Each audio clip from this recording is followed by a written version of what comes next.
Hey guys, Layla who, welcome back to the podcast. This is season 2, episode 6, and today I am here with my dear friend Kauan. What's up? Oh So, man, this is so yeah. cool. Yeah, I'm so excited to have this conversation. So, for those of you guys who don't know, I'm gonna let Kawan do the introduction of who he is and how we know each other and all of that jazz. So, yeah, let's get into it. Follow me straight up. Hey, okay. Um, so yeah, I'm a bitch.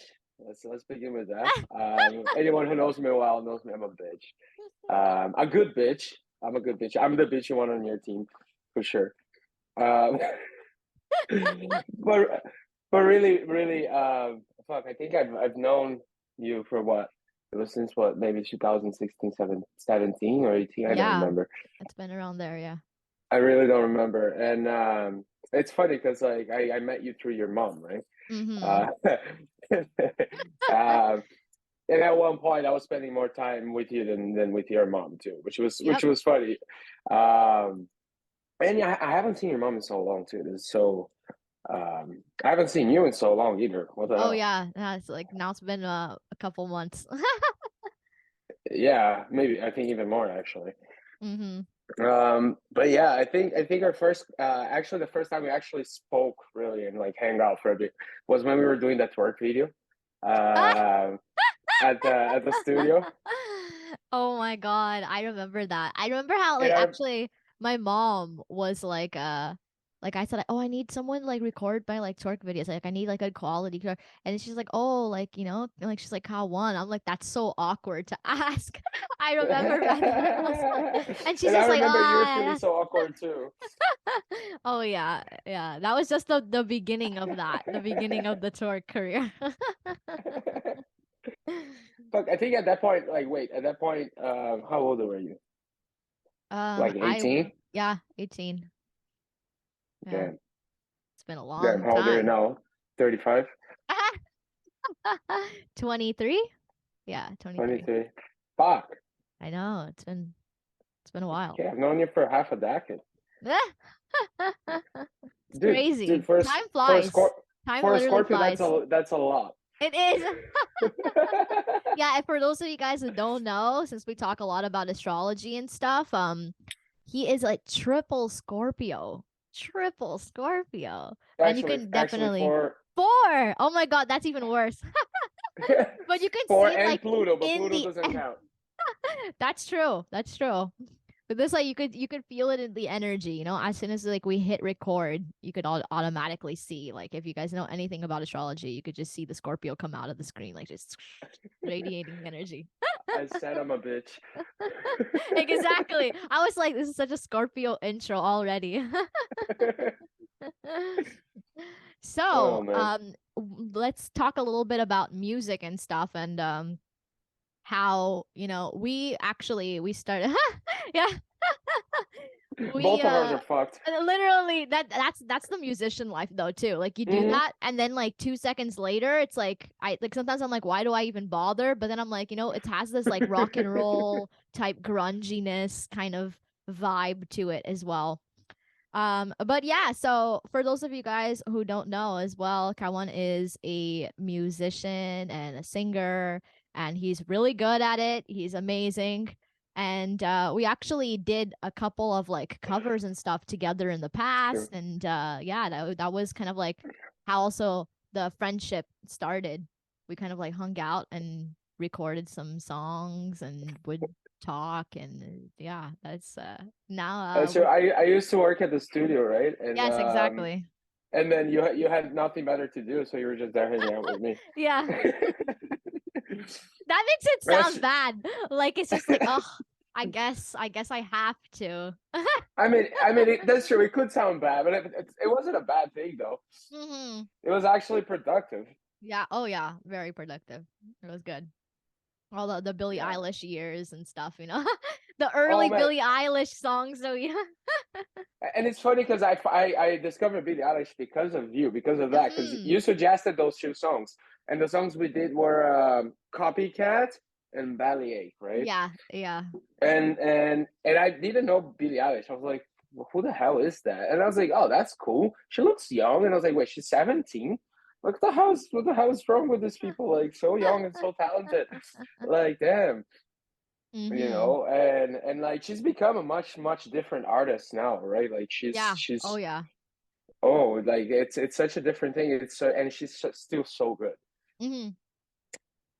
But let's talk a little bit about how like you started music and like what kind of, got that like creative spark in you. Ooh, man, that's a good question. Mm-hmm. It's a really good question. I think it was a I don't know. Like before I start, I gotta ask you though. Do you believe that some people are just born with certain talents? I do believe that. I do, Okay, cool. definitely. Yeah, yeah. Okay, cool. So, so I do think that there's a certain magical aspect to it in the Mm-hmm. sense that I think no matter the amount of influence I could have gotten would have given that to me in a Mm-hmm. sense. But I think it's also because my mom, more than my dad, but my dad too. My dad was more on the play instrument side. My mom was more on the listen to music side. Mm-hmm. Both of them really wanted me to play music since I was like young. So like go to like music school and even if like they weren't they were like we used to call it in Portuguese musicalização infantil, Mm. which is like I'm not really sure how to translate that to English, but it's just basically like creating musicality in the kids so they can discover and explore music sort of naturally, right?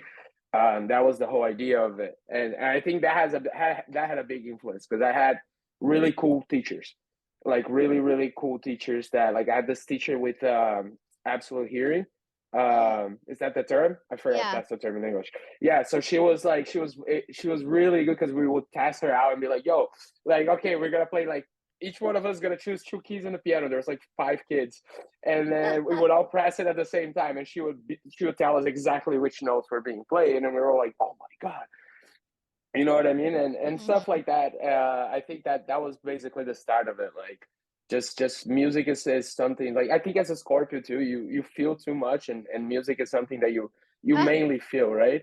Um, so it's like it's a way of expression. I think that was started very early in a sense. You know what I mean? Mm. I think I started doing like that until I was like 7 or 8. And then I started taking drum lessons when I was like 9, and then I went to guitar lessons when I was like 10 or 11, and then from there on, like I took like a few more years of guitar lessons, and then you're a rebel teenager. You don't give a fuck about the study music. You just want to play for the girls, you know. Oh yeah, I think that's another thing that's like really interesting, like how a lot of men I find to also get into music because of that. Yeah, But 100%. even there's a study too that's shown that they had like picture of guys like side by side, and one of them was like holding a guitar and then the other one wasn't, and then the one that was holding the guitar most of the girls found attractive. They were like just like like just decent looking guys, like your average Joe, but because of the Yeah, yeah. guitar it does something. So it was an interesting little Yeah, no, I mean, and honestly, that brings me a thing that gave me a good thought. That is like, yes, of course, everyone knows that if you're on stage, if you're performing, if you're holding an instrument, if you're playing an instrument, you're putting up a show, you instantly attracting the eyes of the people in the audience, right? yeah. Whether they're committed or not, whether they should be looking or not, those are different questions. The fact is, you definitely attract the attention from the people. Mhm. But as a man, it's a kind of like of a given, right? Like you have the drummer, the bass player, the guitar player, whatever. In most bands, when they're men, you kind of like girlfriends and friends expect that person to be a little bit more in the spotlight and have that extra attention. But like, and of course, as a woman, that must happen to you as well. But it's Mhm. definitely on a different layer. You know what I mean? So it just made me think like it would be cool to know like how do you perceive that kind of attention, like obviously you do get the attention, probably from guys and girls, but Mhm. like you know what I mean, like with girls it's usually very subtle when they comes like, oh, you have a great voice, it was really cool, Mhm. like I really enjoy your set, and You know what I mean? Like if you don't pay attention to the subtleties of what, like how they're passing on that message, like you don't really get the message. But like guys are much more like upfront and like whatever. They're like, yo, like, sup? Nice seeing your ass up on stage, man. Like, you wanna bring that ass home tonight? Is it like how do you feel about that? Um, that's actually, yeah, that is an interesting question because yeah, like I do find, again, it's just like I feel like certain people just have magnetism naturally when they perform too. There's some people that are like they're really talented musicians, but they don't have that, that je ne sais quoi, like that That's true. energy. And like you have that too. Like it's like this the Scorpio vibe, the energy, like just this the piercing eye contact with the crowd type thing. So I think that also adds to the, you know, the effect. But for me, I think it's just like I oftentimes like in general I take people by surprise already.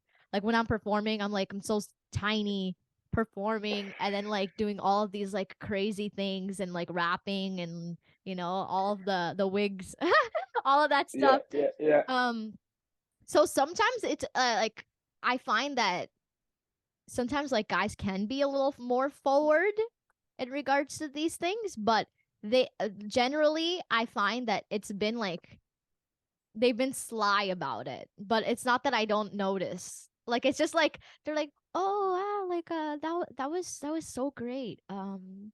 Yeah, so like I was actually planning to learn some music. Maybe I can get you in there. Stuff like that. It's like and it's like kind of just goes and I'm like, I can give you my Instagram.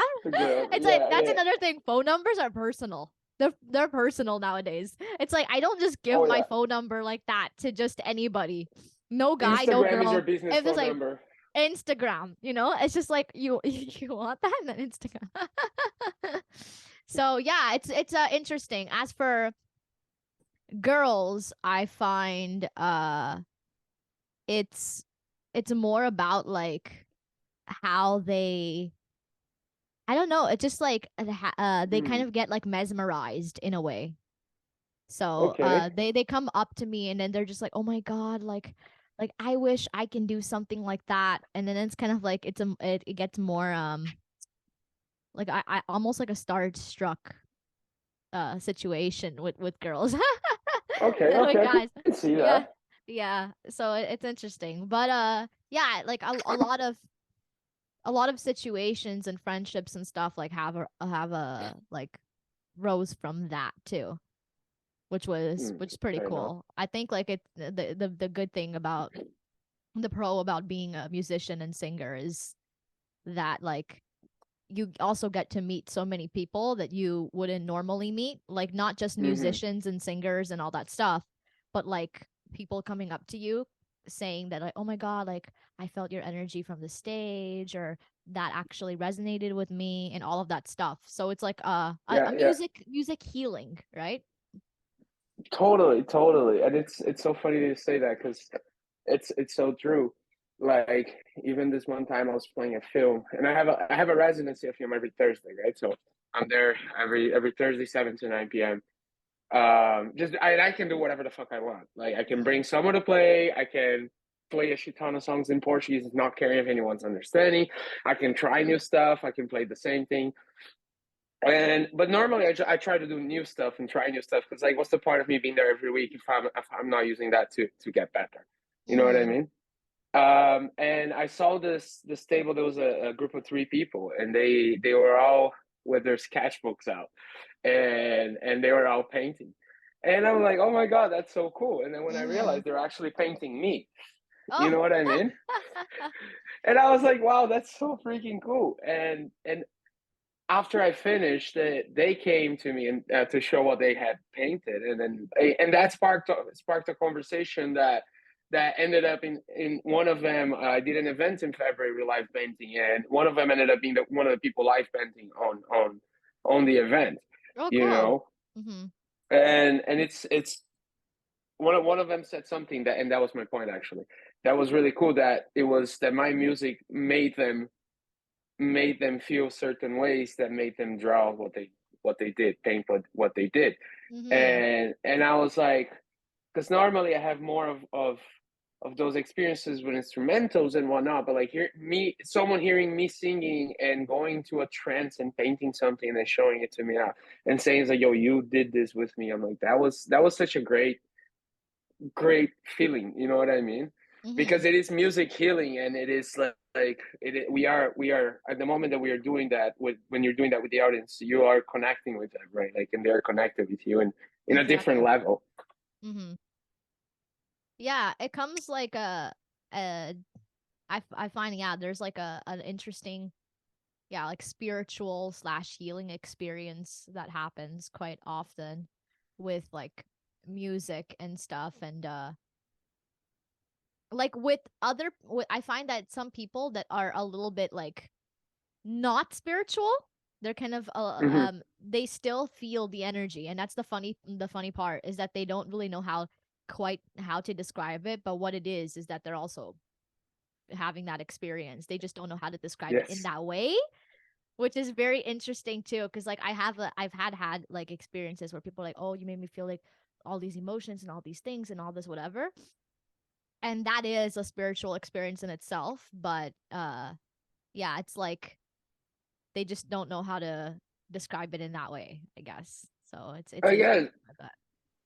and I think that's part of the art of being able to understand things collectively is to really understand that lots of times what everyone's experiencing is nearly almost the same thing, but we see it as Mm, different because they're not being able to explain it in the same way. mm-hmm. And it's not fault of anyone, it's just naturally who we are, right? Like we just experience things different and we react and respond according to them. That doesn't mean that my experience is that much different than yours. Mm-hmm. You know what I mean? My pain receptors are getting hit the same way your pain receptors are getting hit. you know Exactly. when you have a broken heart, when you miss someone dearly, you know what I mean? Mm-hmm. So in that sense, are we all kind of like going through the same experiences? And definitely. Yeah. It's a beautiful thing. I love it. uh Same. Oh, and fuck, that just remembered me of an experience I had during an ayahuasca ritual, Oh, cool. um with related to sound healing. I was there, and it was a 2 day thing. And on the first day, I think I took like 8 or 9 doses. I don't remember. It was a lot Oh because my god. I took the first two, three, and they weren't hitting me at all, at all. And then after that, I was like, when you're stubborn, you're like, you know what? It's not. I'm not feeling. I want more. I want more. And the shaman was like, "Are you sure? Because like, if you're not feeling it now, you're not gonna feel it more." And I was like, "Just give me more, please." Like, and of course, like I just went to that place where nothing really happened. I just spent the night there, kind of thinking about what was going on. But the Mm-hmm. next day, we were all kind of together in the space, and that day the medicine really hit. Mm-hmm. Um, and they had like drums around and percussion instruments around, and I felt compelled to grab one of the drums, and they had music playing already, but like the drums are there for you to play with the music, right? Mm-hmm. So and I grabbed the drum and I started playing, and then the friend who went there with me, who actually was the one who shared that place with me, I also grabbed one of the drums, and we both started drumming together, and that just kept happening. For a while, we were just so in the beat, in the trance, like with the medicine. And after a while, I noticed that the music had stopped. But when it's in hindsight, when you're in the Mm-hmm. medicine, that you didn't realize that it happened a while ago. But then when you realize that it was a while ago. Ah, ah, yeah, yeah. It's that difference, a temporal kind of thing that happens. And then when I realized that it was just me and her playing the drums, they had turned off the music just so the drums could be heard better. And when I paid attention to that, I started paying attention that everyone in a room, in a circle, one by one, started having bigger cramps, more vomiting, Mm. more people that were not in a good place, it got worse. People that were in a good place, it got better. The energy shifting in the room was very clear when we were drumming. Like, and that's why they turned off the music. They completely put the music down. They're like, no, no, no. Like, if the drum is doing the work, let's let the drum do the work. Mm-hmm. And it was so interesting to see person by person. Like, you could see it was almost like passing from one to another. Yeah. You know, you would see one person, some would get up and start screaming and crying, and you know, like, and then the next person would just start laughing hysterically, Mm-hmm. and the next person will get up and start moving and dancing, you know, to the drumming, and then like, and that was such we were talking about that, and then this memory came by because I was like, that was probably the moment I really realized, I was like, wow, like this is no joke. You Yeah. know what I mean? This is really no joke. Like what I'm doing with my music really matters in that sense too. Because Yes. people that are hearing what I'm doing, they are gonna be. So look how I can activate people with just one instrument. Mm-hmm. You know what I mean? So it's like this is it's sort of like it put not a bad way, but a weight on me of like, okay, I have an extra responsibility now. You know what I mean? If I'm gonna do it, I'm gonna do it properly. I'm gonna do it an open heart. I'm gonna do it with love. Mm-hmm. If I'm not going to do it with love, I better find that fucking love. You know what I Exactly. Yeah, mean? yeah, yeah. Mm-hmm. And that's kind of been the mindset since I started playing music again. I think just background for because I haven't mentioned before. When Mm-hmm. I moved to Canada in 2015, I kind of like I used to play a lot in Brazil. I had my bands there, etc. But then I came here, and immigrant life, it just kind of like I had to focus on surviving and making a living and exploring the city. Everything is new, so I didn't really have anyone to play with. So it was I didn't really play music for like since from 2015 until what that was 2021, the end of 2021, when Mm-hmm. I decided I was gonna, you know what, I want to start performing again and playing again. And then I invited you to go to that open mic Mm-hmm. too. And then from there, like what, maybe a month and a half, two later, I think what I you invited me to go play New Year's with you at Yeah. OBJ, Yeah. right? And then from there, things just kind of skyrocketed in a sense. Like from someone Mm-hmm. who hadn't really played for a long ass time, all of a sudden it's like a year later now, almost a bit more than a year later, and I'm like got a couple full bands that I play with, got my own solo thing, got like a residency in places, you know, like I'm doing gigs very often, and it's like such a weird ass journey. But I'm not sure if I told you, and I wanted to share this with you, how I actually found out that this is what I needed to be doing. Mm-hmm. Because I was like, I think, you know, at one point I was like super lost and not in a great place at all. And I was like, I was working an office job, and I was like, what the fuck am I doing? I don't want to be doing this. But like, music didn't seem like a reality. Arts didn't seem like a reality, you know, like, but in a mushroom trip, and I took 7 grams that night. Um, I kept on nagging on that single question. It's like, what the fuck am I supposed to be doing? Like, I know it's not working this fucking weird job where I feel like shit every day, and it doesn't follow like, well, like my soul feels like that doing that, you know. It's like, and eventually, you know how you're when you're psychedelics, your mind, like, even if you have a question in mind, you might just forget it, Yeah. right? Yeah. You might just simply forget it Oh in a yeah. second, and you thought of something else, and you completely forgot where you were before. So like it was a process, right? And in one of those situations, I kept asking the question, asking the question, asking the question, and nothing would come up, and I would go on different trips, and eventually I kind of just forgot about it and let it go in a sense. And then I was communicating with whatever thing that was going on in my head, like there was a clear response back and forth, and it wasn't like my response, it was a response, let's put it like that, right? um and then I was like, okay, cool, like if we're gonna start having a conversation, like, why, I want to know who the fuck you are, because like I'm not talking to people, that I want to know your name. Yeah. Who are you? Yeah. You know, you buy into that idea, or otherwise you kind of like, at least for me, the trips kind of starts to wear off. Like you either Mm-hmm. go with it or you get out of it. You know what I mean?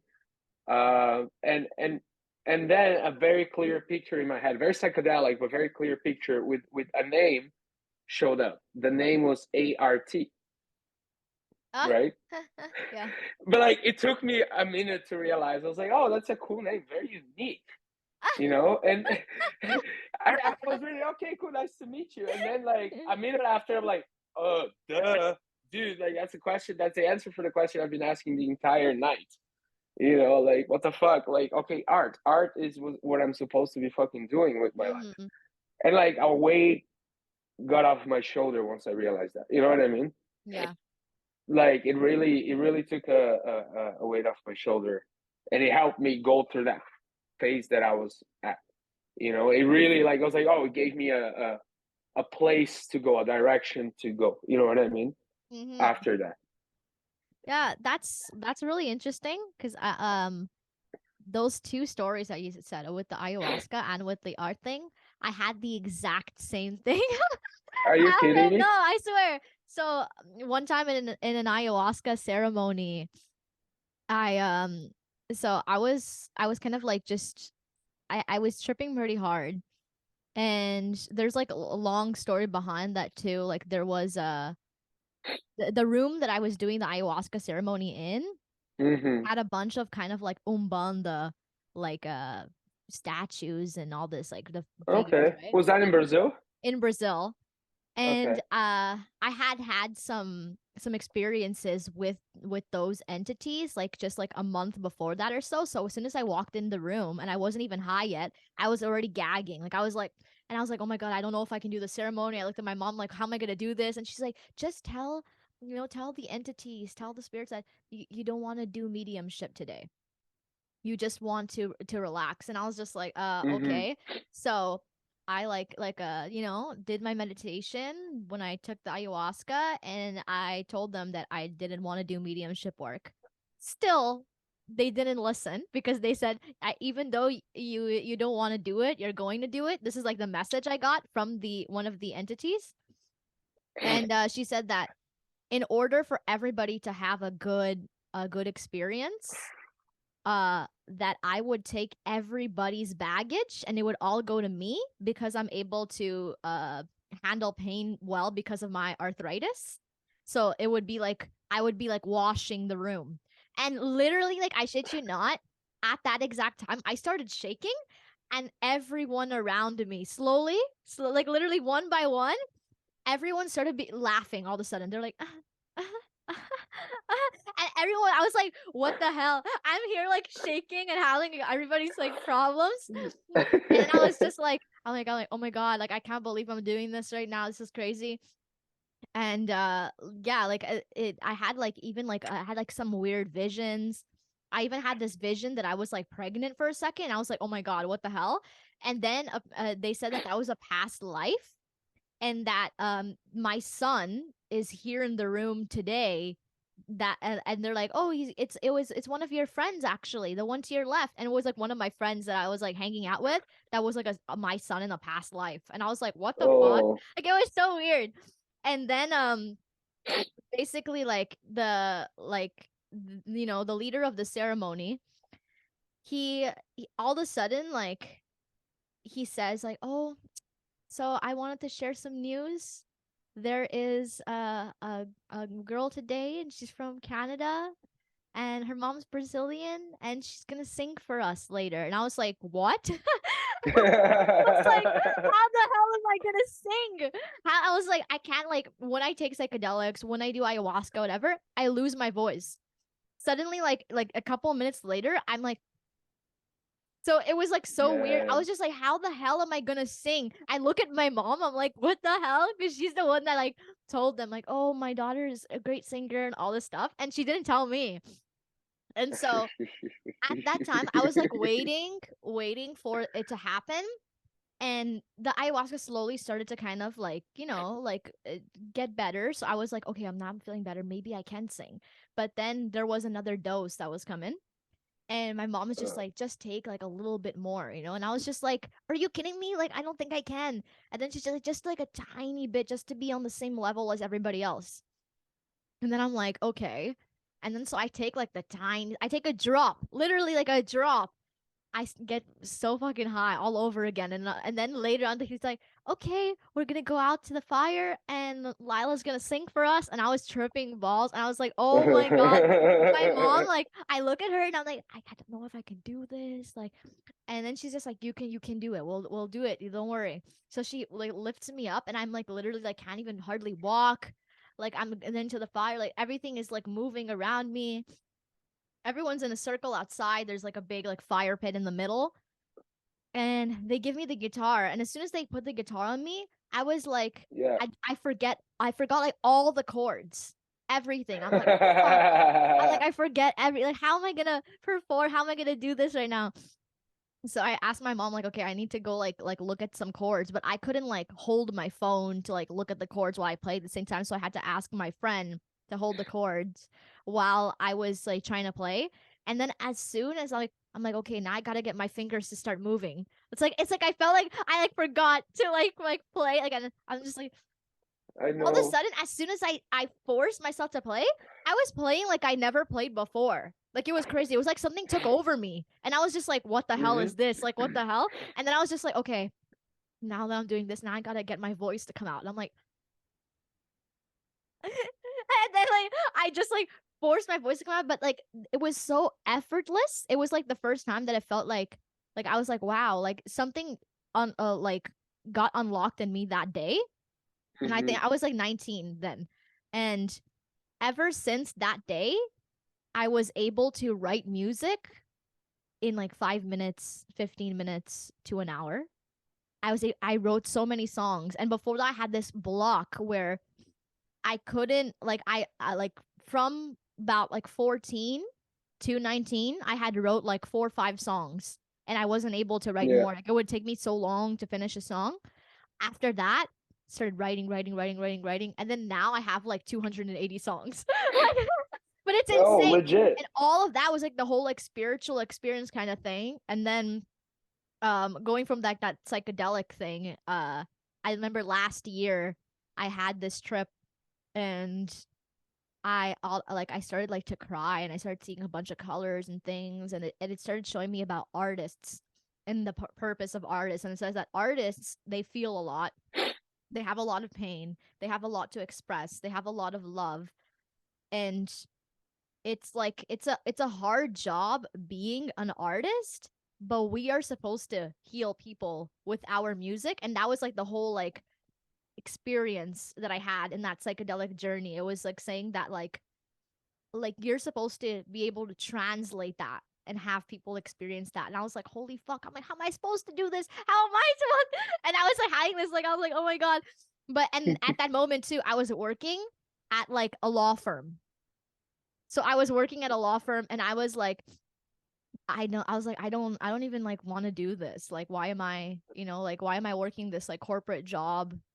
And I was just like, this isn't me kind of thing. And I was like feeling like kind of stuck as to like what I should be focusing on too.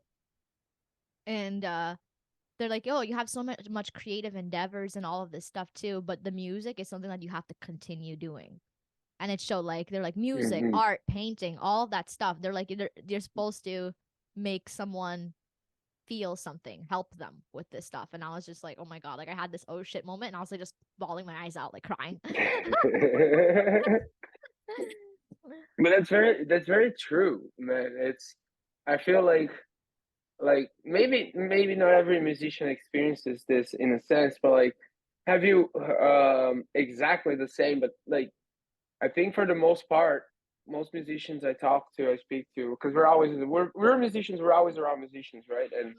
And everyone says it happens to them. So maybe not, but everyone that I talk to, and it's like you start playing by yourself with other people, like you get to a point where you enter this zone that it's Mhm. like a timeless zone, and Mhm. you're not really even paying attention to what you're doing. You're just doing.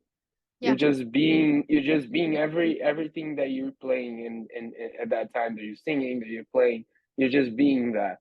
Mhm. And in those moments, sometimes very magical things come through. You Yep. know, like many times, I've learned to hit the record every time I'm just jamming to myself and noodling with the guitar and whatever. Because sometimes I get into those trances, and I don't remember what just happened, but like what just happened, if it was recorded, it was so freaking cool, Yes. you Yes. know. And it's like I think that at least for me the trick's always been to translate that into actually finished songs, because like I have probably over 1,000 little recordings and each one of them is a song. And like a lot of them came exactly like that. I got into a trance, and it started just flowing out.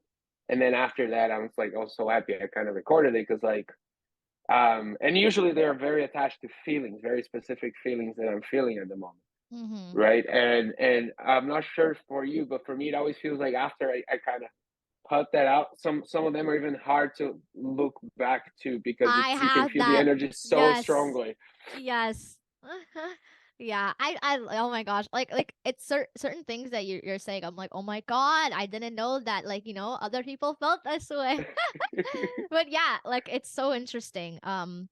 Even songs I've written in the past, like even about like love or whatever, even those songs, sometimes I'm like this is putting me in a place that I was at, that I'm like, it's almost difficult, yeah, to like play, perform it or whatever. Um, yeah, I've had so much of those moments where if I don't record, I will forget. So Yes. I will forget everything. I'm like, oh my God, this is cool. This is a great experience. This is what I'm doing right now. And then all of a sudden, I'm like, oh my God, fuck. Like, I didn't record. And I had that about like 2, 3 times, I think, before I learned my lesson in pressing record all the time whenever I jam Yeah. out or do something A- or, And yeah. I still forget sometimes, and that's what pisses me off. I feel Yeah. I feel so bad, because sometimes I just get the guitar like completely unaware that I might do something. I just want to noodle around and have something maybe to kill time while I'm thinking of something. And Mm-hmm. then all of a sudden I do something cool, and I'm like, oh, this is cool. And then I explore it, and then I forget to get my phone, because sometimes it's not even close to me. Mm-hmm. And then I'm like, oh shit. And then by the time I get my phone and I go to record, I'm like, what was I doing again? Mm-hmm. You know, it still Yeah. happens. But how do you translate from getting one of those moments where you're just like, you don't even know what you did, and you just listen to it, and you're like, aha, that was dope.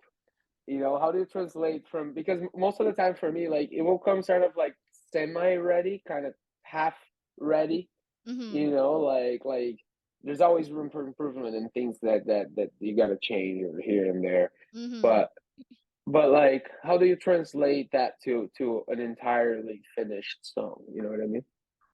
Yeah, I mean, like sometimes it's the song's already made, but sometimes it's just like certain words or things. Like I actually have like a bunch of weird recordings of like when my song wasn't finished, like when certain songs Hmm. weren't finished, and it's literally kind of just goes in melodies like da da da, something somewhere da da da, and it's just like, and then I have to kind of like listen and be like, what am I even saying in this song? Like, is this relating to a situation or a story, or am I trying to say something? And then kind of go from there. And I remember this one particular day in like 2020. I was like on video with my sister, and I was trying to write this song. It was supposed to be a love song originally. Hmm. um but then it kind of started to get a little gloomy, and I was like, what rhymes with dear? And I was like, near, fear. And I was just like, and then I looked at my sister and I said, I was like, ha, wouldn't it be funny if it was the cashier?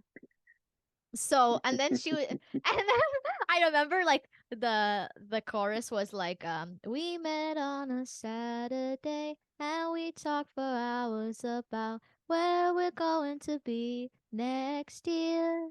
Everything seemed clear, and now we're wondering what happened because you went on and flirted with the cashier.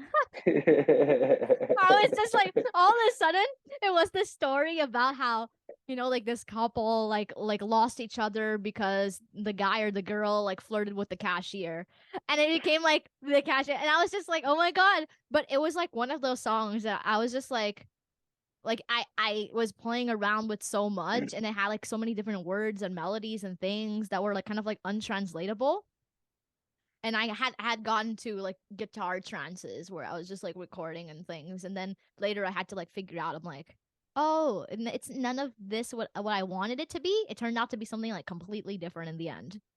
So Hmm. it's Hmm. Oh man, and I love how that can be so, because once you start exploring, like, and writing more, at least in my experience, you start realizing that you can really shape a song almost in like 1,000 ways, right? Mm-hmm. Like and it's so interesting sometimes to see what was the first idea, and then you look at like what was the finished song, or unless like Mm-hmm. the one idea you went with after was completely like different than when Ah. you first thought of it, Mm-hmm. but at the same time, like, do you ever go like, fuck, like maybe the other version would have been better? Um, like sometimes I go back to songs and I kind of like if I didn't record it yet, if I, it's like, it's one of those songs in the banks. Then I will like switch some things. Like I've recently went back to a song um that was supposed to be kind of like Spanish and English together because I have so many songs Mm-hmm. that are like Portuguese and English, and I was like, oh, I want to have like something like from, like more of like the Mexican side too. Yeah, So fair. yeah, and then I basically ended up just like completely changing that song. Like it was something then and it's different. Whatever was written in, I guess, 2020, it's no longer that anymore. Now in Mm-hmm. 2023, it's different. And then this was recent too. This was like just like a couple months ago kind of thing. I guess like around January that I was kind of like working on this. And it's still not finished. But yeah, I completely changed it. It ended up being like from something that I was like, oh, this is great, to something else completely. So yeah, it does happen where like I go back and I'm like, I'm not feeling it. Not feeling this Yeah, yeah. vibe. Yeah. No, I feel that sometimes you start something, it's just not that, like, it's a vibe that you are at that moment. And when you look back at it, you're like, okay, well, what am I gonna do with this? Like, no, it's not, I'm not feeling that vibe anymore. It's not, Hmm. you know, That's where it and comes to sell the song. Make some money yeah. off of it. That's where it gets, like, I'm not feeling this anymore. I'll give it to someone else. That's true. That's true. Yeah. If we all start doing that, we're all gonna have more songs. Yeah. Yeah. Hmm. Like I'll make something grunge out of one of your songs, you'll make something pop up one of mine. You know, We should do an exercise like that sometime where you give me like one of yours and I give you one of mine and we'll see that's what we true. come up with. That would That's be a also a good, good idea for content. right? It would be. Yeah. So now you guys know that YouTube video in the future is definitely going to be that. Oh man, I would love to do that. That's And gonna be I so good. actually I thought of that because I saw this. There's this one. He's a singer. Has his own YouTube channel. Rock kind of metal guy, long Mhm. hair, mustache, whatever. Really good singer. But then he made this video where he got "I Want It That Way," Yeah. and he asked four different other singers that are like YouTubers and whatever too, um, to create their own version of "I Want It That Way," but sounding like, if what if Alice in Chains wrote that song? Yeah. And it was so interesting because like each one Yeah. of them did a different thing, and they all kind of sounded like Alice in Chains, but like, and it was such a good choice of song to do it too. So That's I so and I funny. like that idea of like, you know what, like I've had this conversation before with people where I was like, it would be fun to exchange songs and see what, like how do we play each Mhm. other's song. You know what I mean? Because at Mhm. least now I am getting to a point where almost every cover I play, it doesn't sound at all like the original because I'm changing it up. Same. Yeah. You know, Yeah. also because I'm tired of playing just like the songs like that as a cover. It's been like, I don't know, a year since I started having a residency at film, and then every week I'm playing covers there, and I play some originals too, but I don't have 2 hours of originals to play. Mhm. So, and if I had, I probably wouldn't have much time to play at bars anymore. Mhm. Uh, you know, so that's the thing. Like, it kind of, I got tired of that. I got tired of playing like just the covers the way it is. So I'm like, now I took the Toxic from Britney, and I kind of made my own bossa nova Oh, version of yeah. it. I did you know, that with the Harry Styles song, and actually I've learned like on Spotify and stuff that you can actually record covers and post covers, but they have to be like everything that you kind of like made, like you orchestrated it. You switched hmm the chords and all that stuff and make it that's your own, cool. that you can do that. So I kind of wanted to make a version because I did As It Was, and I changed the lyrics into Portuguese. So like Oh, não é o mesmo que era. como era, como era. You know, like, so I completely changed it to like, as it was, as it Uh-huh, was. uh-huh. No, it's not the same. And it's just like, it turned into something completely different. Like that dun dun Yeah. dun dun dun Eu dun. escutei uma coisa bem bossa, assim, Right? quando você cantou isso, mas bem meio samba, meio bossa, um MPB. Yeah, it was so interesting. Oh, in case you guys are wondering too, because a lot of you guys don't know, and we just completely like past the surface, is that Kauan is Brazilian. Yeah. You know, it's just like all of a sudden we're like speaking Portuguese, like, and people are like, "What is going on?" Yeah, my bad. Yeah. It's the habit. It's the It's the habit of habit. talking to Layla. We usually speak Portuguese. That's the thing. So like now doing this podcast, we were like just talking about this before recording that we're like, oh my god, it's gonna be so like strange in a way to speak English, even though we like we mix kind of like some English words, some English phrases and stuff. Yeah, yeah. But usually it's mostly in Portuguese. So That's true. That's true. I don't think this is the longest conversation we've had in English so far. yeah, definitely. Which is also kind of weird for me. It's kind of strange. I'm like, huh, you know, like Yeah, it's kind of like yeah, that's true. when I was in Brazil. I spent like there like the first time I went there was like 6 months or something like that. That when I came back to Canada, it was so weird to speak English. Like I was like, oh my god, like what am I like? I'm like, how am I? You know, I'm sounding different. I'm like, it's like I like hearing my voice. It took like a couple of weeks for me to get used to speaking English, which was interesting. Yeah, Totally, totally. yeah. The environment you are affects a lot how even your modern language, how you speak. Like Mhm. my Portuguese now is absolutely different than it was when I first got here. Mhm. Like my Portuguese now sounds very weird Yeah, because but mostly I barely speak Portuguese. Of course, I have friends from Brazil for sure, for and we sure. talk in Portuguese, family, etc. But majority of my time, work, playing at home, I'm speaking English. You know, Exactly. and it's like it's really weird to communicate in another language now. And actually, Mhm. that reminded me the funny fact that you have a different voice in every language, right? Like the Yes. Like exactly. That's true. Some of this like you get lower, some of them is higher, some like more mellow. It's so interesting. I've hmm always find that interesting. Yeah, I love it. I love the to hear people that speak more than one language when they switch. You go like, oh, Nah. okay, that's the other side of your voice that I didn't know.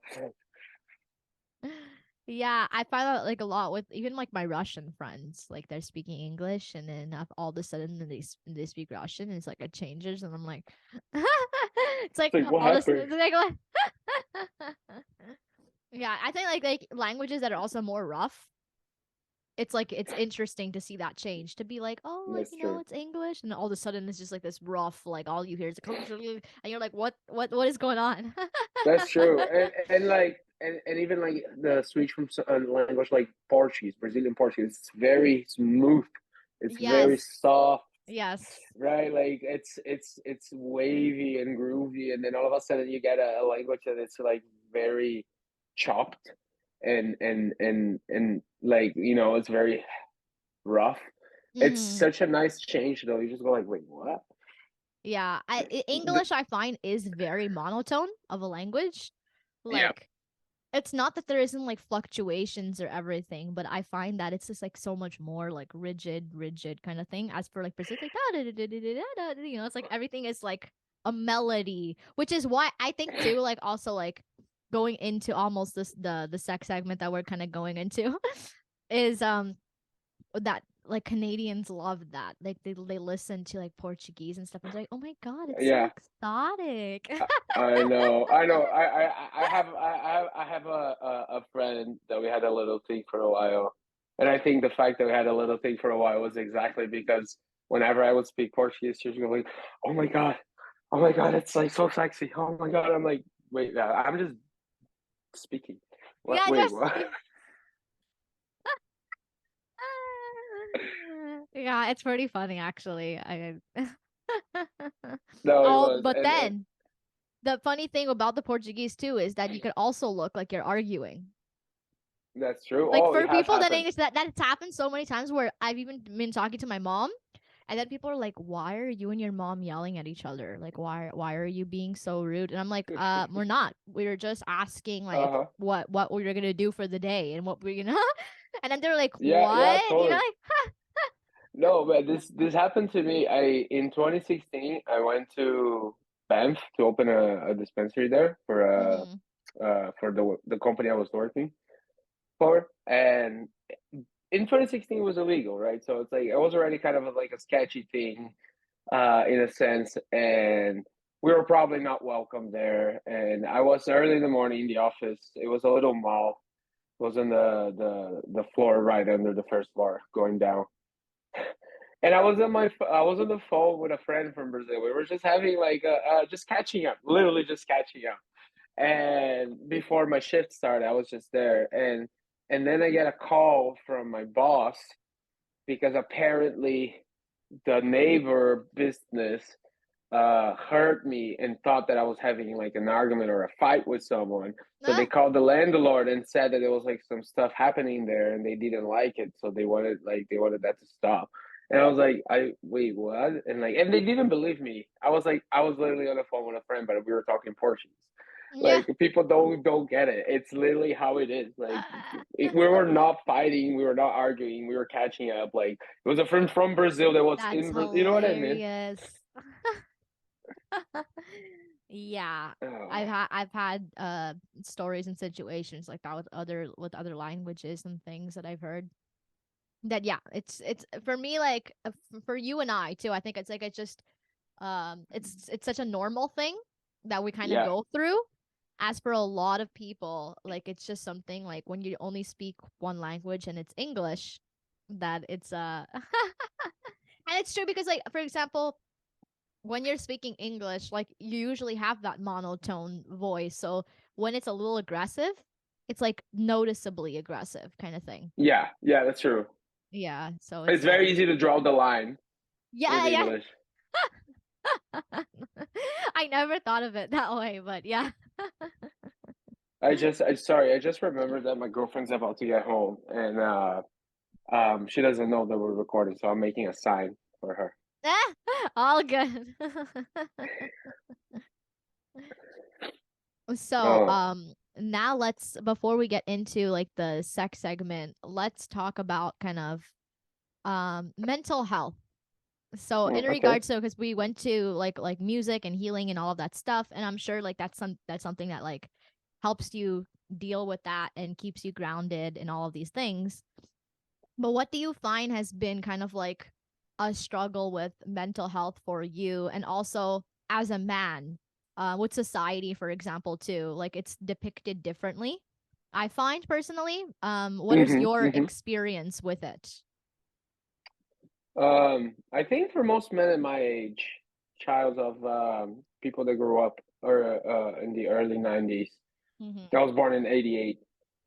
Majority of us grew up in a household where if you're a man, you're not really supposed to show any emotions. Mm-hmm. You're supposed to suck it up and deal with it. You're not supposed to cry. Um, and it's when when you are someone who's maybe not as sensitive and someone who's not as prone to crying, I think that can be an okay childhood, you Mm-hmm. know.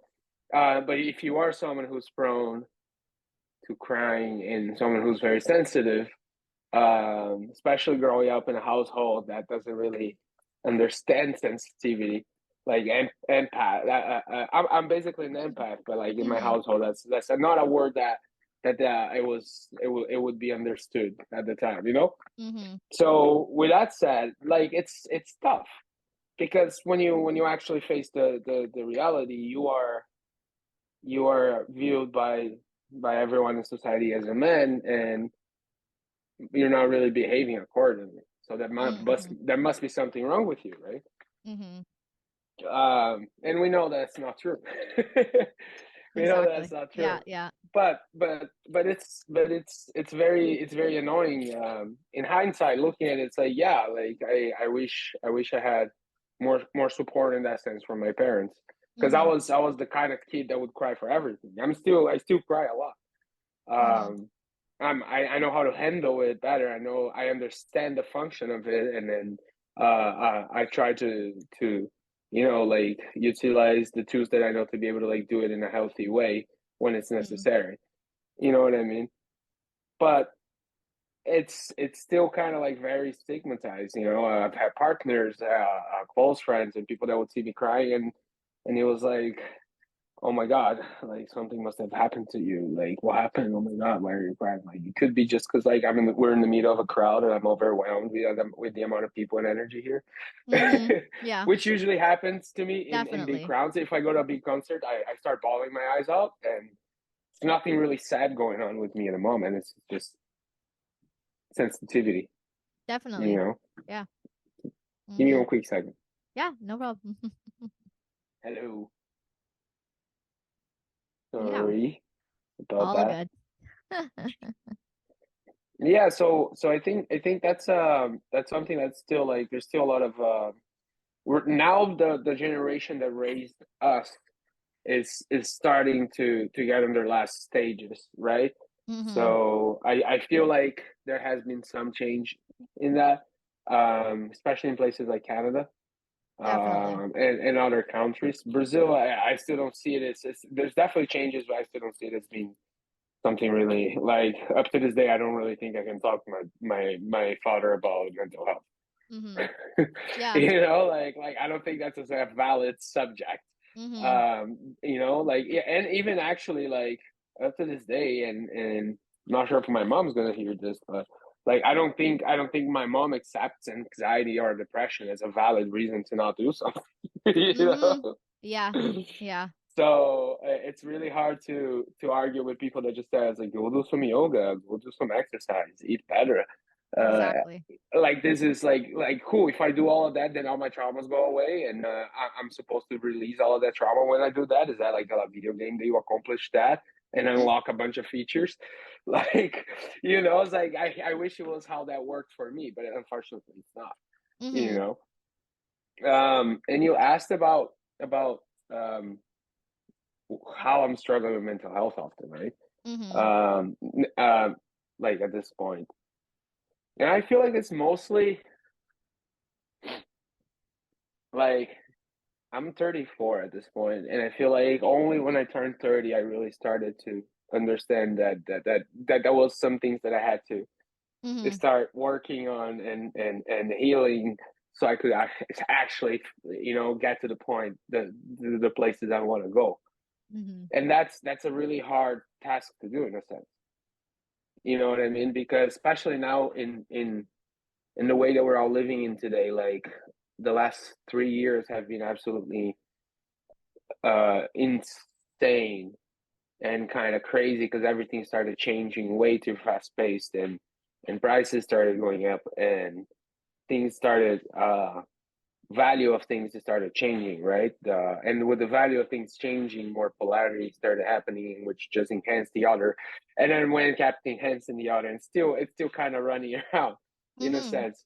So I feel like nowadays it's really hard for you to like try to keep your mental health in check, and hard. I mean, in the sense that it's expensive, uh, energy wise and money wise, because money is just time and Definitely. energy, right? Mm-hmm. And we have too much value on money right now, for too little energy that you Mm-hmm. receive back, right? So I feel like it's been really hard to keep the mind in a sense, and the soul intact, and music's the thing that helps with that the most, Mm-hmm. absolutely. um because like you could like I'm not gonna be like say the same things that everyone's saying. We know prices are going up. We know why, and we know that it's a bit more difficult to live now than it was before. You know what Definitely. I mean? But like when you get that combined with a bunch of trauma that hasn't been healed, or that hasn't been even accessed, and then you have the inaccessibility of actual therapy, Mm-hmm. whether holistic or not. Both are expensive, you know. Exactly. Yeah. Both have their value, and they should have their cost, of course. Like it shouldn't be the workers should be paid properly for it, but Mm-hmm. you know. But I think that's the biggest struggle, like with like trying to find ways to keep doing what you love doing and the things that make you feel whole, while you have to do a bunch of things that you don't like doing and that don't make you feel whole, so you can do those things. You know what I mean? So I think Exactly. that's the biggest like struggle in a sense, for sure. It's it feels unattainable at times, you know. Mm-hmm. Yeah, it's And as a good Scorpio, see. yeah. Mm-hmm. Yeah, I was it's interesting too because I've been talking to like lots of men and women about these things, and what I find oftentimes too for men is that the 30s is something that hits them the most when it comes to kind of like dealing with trauma and healing, but also kind of like in a way getting their shit together. Like now it's just like they're like they have this kind of like oh shit moment, which I find that a lot of women have, but they have it oftentimes when they're like 25. That's what I've so Mm-hmm. far that I've talked about, like Uh-huh. talked to different people about it and stuff. And yeah, I You got mean, 2 years then. yeah. I'm already getting there. Like this year has been already like I'm like, oh my god, this past year, fucked. But now Yeah. slowly I'm getting into my essence, I think. Like this is like in April, I'm moving like with my boyfriend, and we've been like planning to move since we like basically started dating and had so many problems, like roommate troubles and all of these things, and it's just going from this place to this place, that place, and all this, and now we can finally like just be a couple and relax. And I Mm-hmm, feel like mm-hmm. that's also going to be like helpful, like for me to be able to do what I want to do and all this stuff. 100%. So even You with know, mental 100%. health, yeah, with mental health, like I haven't seen him these last 2 months. Like I've been at a friend's house. So, um, and I saw him in the beginning of the month for only like 4 days because he was nearby for like a work thing. But I'm on an Yeah. island like 6, 7 hours away from where we actually live. So it's like it's been like an Holy. experience just being kind of like by myself and reflecting and all that stuff. So with like mental health and all that, I started to realize like even traits of my personality, the way I am with people, the way I talk, and all of that. It's been coming to the surface. And even though the time has been tough, like even with our relationship and stuff, it helped to kind of figure out more about like myself and my needs and my wants and Mm-hmm, all of that mm-hmm. stuff. And I do think that that's a thing too, that and it's funny that you always answer my questions ahead of time, the things that I'm thinking about, which is interesting. Like all everything of what you said, I'm like, oh my god, like he's already answering the question. But even in Brazil too, it's just like that was like the thing. It's just like a lot of Brazilians don't understand that, but I think it's also because of like Brazil being like such an old country as well. It's not just like Canada's so fairly new. Like everything is like more open here in regards to kind of like LGBT and all of that stuff and mental health. It's so much more accessible, even though like now we're going through hard times like financially. It's like one of those things that it's like it's a valid excuse. As for in Brazil, it is not still. And Yeah, that's true. there's a lot of struggles with that.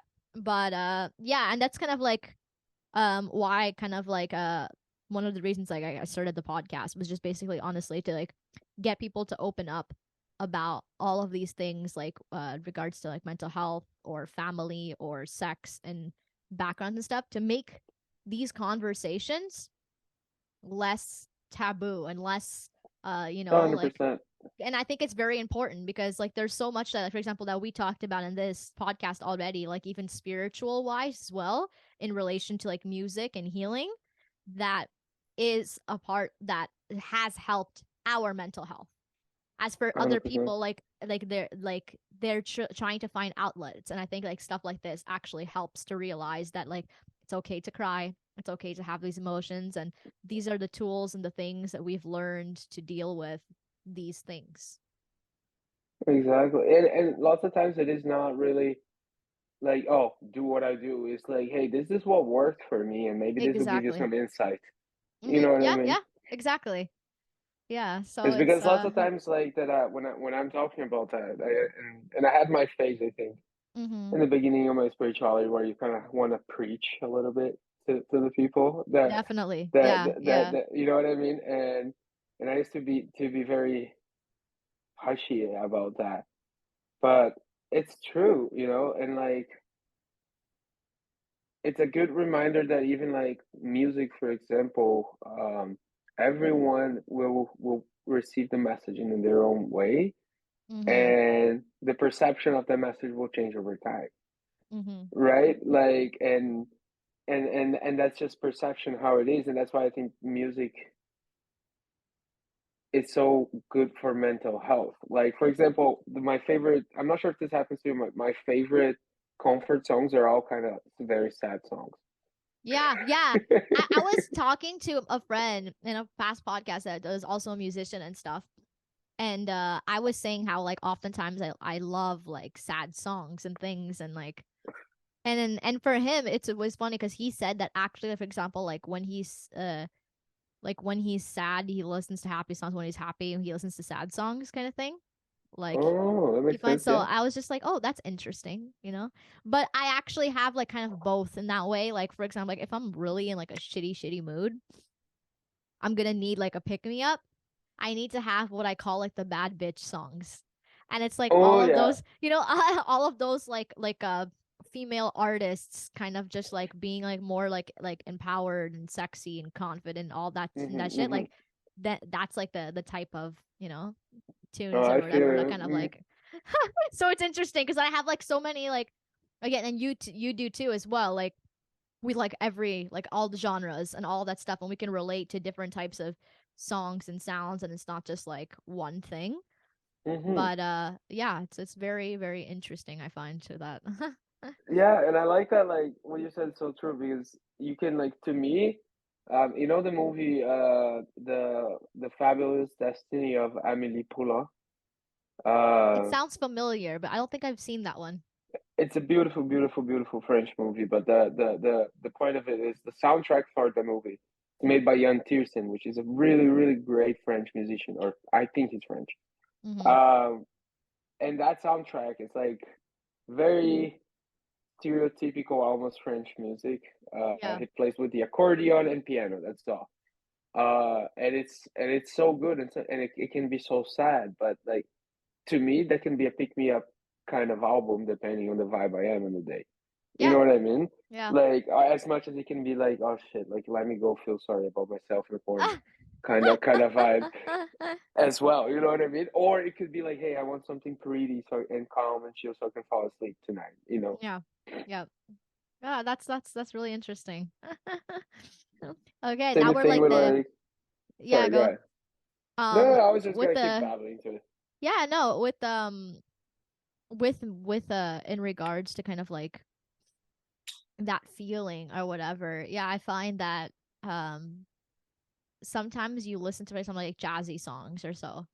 Like sometimes you're like you listen to it when it's like sad kind of thing, but then there's also kind of like the romantic aspect of Hmm. jazzy songs. So even though like you're listening to it to feel melancholic, you can also listen it to kind of feel love. So it's like it's interesting how some songs are like that. Yeah, it's very true. No. And I love like for example to me the badass bitch pump me up kind of thing Ah, is a playlist I have of like I call it desert sessions, but it's the desert sessions, Queens of the Stone Age, Kias and stuff in that yeah. vibe. That Yes, it's like, yes. you know, I was like, hell yeah, bitch. Like let's Yeah, do like this. when you're like walking like a boss. Like those are like that's Mm-hmm. like you're the main character of a movie. Like those are the type of songs. Exactly. Yeah, yeah. I know just the Exactly. ones. Yeah. That's what I was saying. Guys and girls have that. Like it's not just like oh like a genre that like girls have like the bad bitch vibes or whatever where it's like I don't know, Megan Thee Stallion or Cardi B like rap type music too, Hmm. or like Lizzo or whatever. But there's also kind of like that like the rock and roll type thing that like like the more edgy, the indie or whatever too. Just like that's a whole that's a whole vibe in itself, like just like the boss boss music. Yeah, yeah. That's so I yeah. call it bad bitch music. Yeah, I'm bad a bad bitch bitch. music. Yeah. Love that. Okay, speaking of like, all these like bad bitch and all these things and so now we're gonna get into our sex segment. And I wanted to ask you, because since we're talking about like upbringing in Brazil and stuff like that, like how was like your sexual upbringing like being in Brazil like versus Canada kind of thing? So like do you find that there has been a difference or so? Kind of, it's kind of hard to say. Mostly because when I came to Canada, I've only had adult life in Canada, Yes. right? I didn't have the transition from like at least Yes. teenage years to adult life in Canada. So adult life in Canada, Canada is a very weird, unique place. And I mean Canada, by Canada I mean Toronto. Let's Yeah. be real. I haven't That's really lived Toronto, yeah. much anywhere else. It's a very diverse place, so it feels very Latino at times. Like Yeah, I get what you like this mean. Yeah. there's a lot of people that behave very similar to how would behave in Brazil, and like I live in Kensington now, and Kensington always been my favorite neighborhood. So Kensington's like a very freaking Latino neighborhood.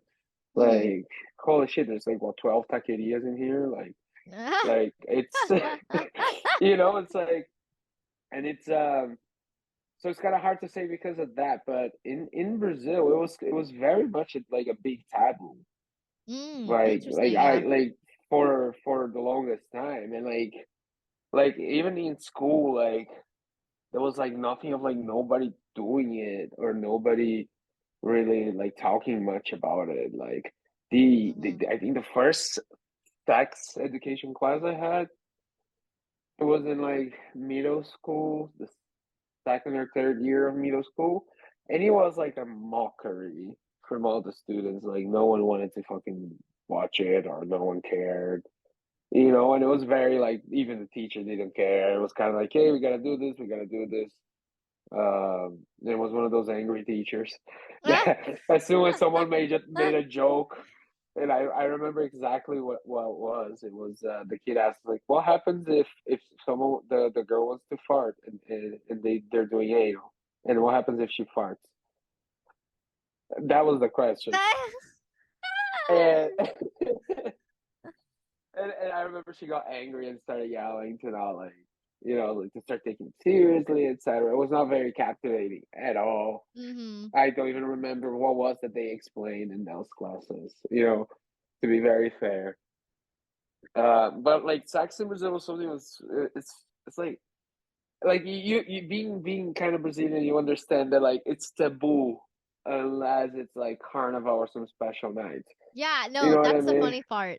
The funny part is a lot of things, like, and that's why I kind of want to talk about this too, because like a lot of people think like Brazil is like so open in that sense, and it's not. Not really. It's just because like Brazilians are very like outgoing people that they're like, oh, like that's how it is, and like Carnival is just like people are half naked. It's like what I find interesting about like Carnival in that sense is it's like gay pride in Toronto, but like a, Yeah, a really really big one in Brazil. Like the way they dress, the yeah, way they yeah. behave and stuff, like during that time, it's kind of like that. But it's only during that time that you kind of like see these things. It's like kind of like it's almost like, you know, Yeah, and even that's though why they there's the were, joke, yeah. and that's why there's the joke in Brazil that if you're a Scorpio, it means you're made in during Carnival. Ah, yeah. That like you're a you're a kid of a carnival, because normally carnival, like the idea that it goes out to the world, and I think people take it up a notch more than it should be, but it's half true. Like during carnival in Brazil, it's kind of like people have more sex. Yeah, yeah. People are more inclined. It's just because during for 4 or 5 days in a row, everyone's kind of party. Hmm. Everyone's in party mode, and then when people are in party mode, no matter where the fuck they are in the world, a lot of them are end up in sex. You know what I mean? Yeah, yeah. But Mm. like you're so right though. People have the idea that Brazil is like this crazy, horny, sexually open and liberal place, That's and it's Canada. really That's the funny not. thing. Yeah, That's exactly. Canada. That's Canada. That's Canada. It's just, yeah, it's the same like even with like the like poly situation and all of that stuff. Like it's way more a thing like in Canada than it is like normalized. I think that like my mom has this thing where she always says like in Brazil everything comes like late. So whatever is happening in Canada Yeah, yeah, now, 100%. she said in a couple months, then Brazil's gonna be doing it. So like just kind Yeah, of like sometimes how in a couple of years or more. yeah, yeah. It's like just kind of like how now people are going like keto and carnivore and all that stuff, just like myself. Later on in Brazil, they will also be doing Uh-huh. that. No, You know, it's 100%. gonna And I be remember it's so true. It's so true. And it's like I think it's been like this forever. Just the gap maybe has shortened a little bit mm-hmm, because of technology and whatnot. But like I remember when I came to Canada, it was like nobody was talking about queer. Nobody was talking about gender pronouns in Brazil. Absolutely not. Maybe you had one academic and one other activist talking mm-hmm, about it, but like it wasn't gaining any traction whatsoever. mm-hmm. Right?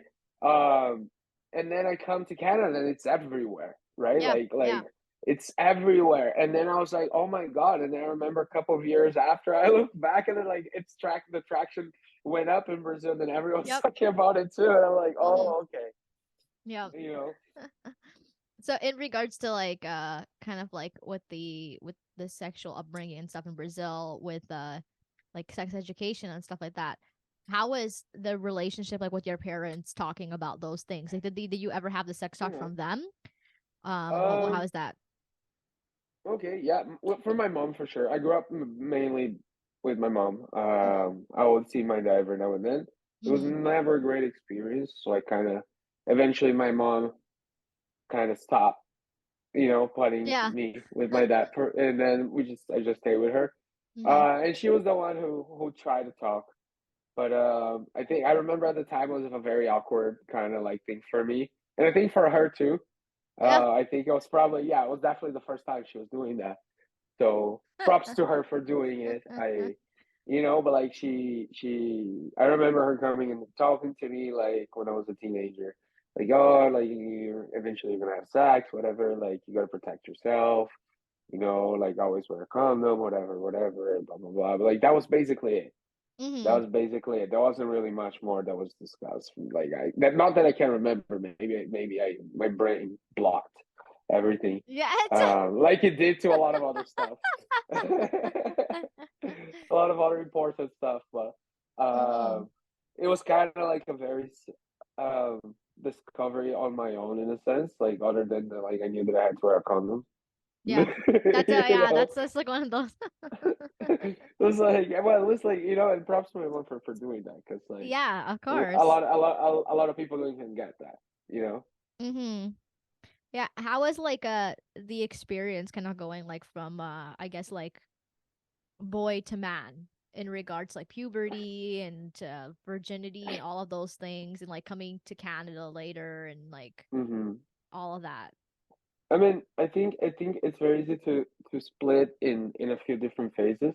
Mhm. I I grew up kind of like very low self-esteem kind of Mhm. person, Mhm. and up until I was like 17, 18, I didn't really have any sense of any really good sense of like self-esteem aesthetically speaking, and Mhm. and then therefore because you don't have that, you misjudge that you think that you might not have the rest too, right? Yep. um it kind of like messes up with how you're gauging that in Mhm. a sense. And then um that was a moment in time where I kind of like um I had a little bit more self-esteem, and that but like it kind of plateaued in a sense. Mhm. um so I always struggle with self-image and self-esteem. Mostly it's not even like it's just it's funny because it's been I've had that process where I looked myself in the mirror and nothing had changed, and I looked myself in the mirror like a week after, and I was like, I was completely different. I'm like, wait, this is what I actually look like. You know what I mean? Mhm. Like, and this is really um, just getting back to it. It was hard to really explore much Mhm. while during that time, mostly because even if you may have had the opportunity, you wouldn't really be confident enough to go and take it. So if Yes. anything happened, it had to be something that was like pushed into me, or Yeah. like so you have no choice, dude. You know what Yeah. I mean? Kind of thing. But then, and that kind of like after when I was 17, 18, it kind of changed and it plateaued in a little bit. I didn't really have many sexual experiences. Um, I had a lot of sex with very little people because it Mhm. was the people I've dated. Mhm. Uh, but it wasn't really like out there, out and about, just being like, uh, like being with a lot of people. No, I've always been very reserved too. So that's Yes. kind of that really never helped. You know that Yeah, I'm yeah. a quiet person. Yeah. I kind of sit in the corner and people come talk to me. If I think they're cool, I'll talk to them. If not, I'll just find a reason not Mhm. to. you know. Uh, Exactly. so that never really helped either. Mhm. But then when I came to Canada, things definitely changed in a sense. Mhm. More because I think it's like you sort of create a new persona of yourself. You're still the same person, but there are parts of you that weren't activated before that now they are because you're in a different place. You Interesting, know, yeah. and that definitely happens. And I think like the longer you stay, the stronger those traits become in you, Mhm. right? And then Definitely. they generate new traits as well, or they activate traits that are already there that just weren't activated, right? Mhm. So I think that really changed in a sense that I think I became because I was always a very sexual person, like I'm the kind of person that enjoyed having sex like all the time. But it's not that I don't anymore. But and the depression, anxiety don't help with that. But it's Mhm. like I think Canada changed a bit more in the sense that I don't want that as much, but when I do, I want it to be like a really good time instead. You know what I mean? Mhm. In a sense, I become more selective, and for some reason, becoming more selective, I started having more options. Yeah, Which is I a think very it interesting happens. It thing. happens that way. It does happen. That's interesting. I think like also again with like the spirituality thing, there is like you're very like empathic and all of that stuff. And like Hmm. these are like these things are energy exchanges. I talk like very briefly about this, but I would like to hear kind of like your experience on that. Like do you feel well, how do you feel like energetically after like certain situations and stuff with like different partners and all of that stuff? Oh yeah, 100% varies on the person, the day, and that's so true. Like there's definitely an energy exchange there. There's Mhm. definitely an energy exchange, and I think regardless of when you met the person, how many times you have had sex with the person or not, the energy exchange can be good or it can be no. I don't want to label it good and bad, but like it can do different. It can have different effects on the person, on you, Yeah. right? Like there's definitely moments that I can think that you go like, yeah, I definitely felt completely drained after. Like Mhm. completely drained to the point Yeah. like I can't barely even move. I want to get out of the bed. I want to drink water. I want to use the washroom, but I can't because like I'm unable to move right now. I'm so drained, so exhausted. I don't even want to talk. You know what Yeah. I mean? Yeah. And the polar opposite also happens, right? Just get completely energized, and Mhm. then there's like various layers in between, of different things, and then after a while, I started associating that. It's you know what? Eventually, it's like different things are also things that you pick up from the different people. You Mhm. know what I mean? That they have it with them at the time, or there's just part of their energy in a sense that if it doesn't resonate with you, it can create via various number of Mhm. discomfort and stuff, right? Um, yeah, I feel like that's definitely like there's definitely been many different validations for that, Yeah. and Yeah. it's like it's a process. Like the way I've come to understand it, at least it's um it's like an engine in a sense when there's two parts moving it, right? and Exactly. and and and there's and the giving and receiving is what is making this Yeah. engine move, right? Hmm. And if there's too much of one or too much the other, it's not gonna push the energy in the right way, in a sense. And then side effects, yes, definitely can happen. Yeah. The interesting thing is I saw this like I saw this study too that having sex at like certain times, like emotionally, for example, like if you're stressed or sad, might not be the best option because of the fact that your body starts to learn that it could only get off when you're sad or depressed or anxious. And then it becomes a thing where it's very Mm-hmm. difficult to later on enjoy sex when you're happy or stuff like that, because then you're like your body could only get aroused Mm-hmm. when you're Mm-hmm. feeling shitty. Yeah, So that's yeah, that's that's one of a, the things that porn is included in that. exactly, yeah. You Mhm. know, like and masturbation itself too. Yeah. It's really interesting that you said that, because that's something I've been reading into a lot, Mhm. which is the part of the neuroscience of that, Yeah. which is you're so right, because it's you keep releasing you get a dopamine hit Exactly. when you have an orgasm, right? And Yeah. then your body registers what is it that you're doing when you're having that orgasm, and it wants more of it that way, because you're teaching it over time that that's how it needs to get off, right? and Exactly. it's and it's so interesting too. Like I've been reading a lot into it, including actually cannabis, like the Mhm. heavy usage of cannabis and as a is there neurodopaminergic systems or whatever the name of that is. But it's really interesting how it affects our production and the baseline of dopamine as well, you Mhm. know. And sex has the literal same effect, like smoking a joint and having sex have almost the same effect of dopamine in the body, which Yeah. also have almost the same effect as getting hits on likes on social media. Yeah. Yeah, there's so many links with that, and it's funny because like I just made a post about that, like about like weed and sex, and how like there's like yeah there's so many pros and cons, but it's interesting to see because I've asked a bunch of people about that too, like I've had experiences with weed and sex, and there's so many people that have like yeah like different experiences. Like some people are like, oh, like it helps me get out of my head and helps me get into my body Mm-hmm, more. mm-hmm, Some mm-hmm. people are like, I get so anxious and paranoid and I don't want to be touched.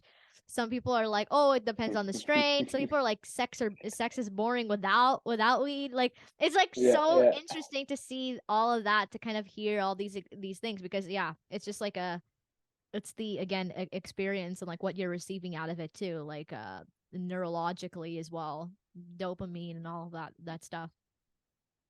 exactly. And then like I've met people that it was a former partner of mine that we used to have issues because she needed to get off at night before going to bed, otherwise she wouldn't fall asleep, and it had Mm, to be in the place that she was going to sleep. but interesting. like but like in a lot of ways that can take some time, and when it's every day, every night, and you're trying to sleep and the bed's shaking for 30, 45 minutes, 60, it's kind of complicated. So I would just go and sleep somewhere else. You know what I mean? Like in the Mm-hmm. couch.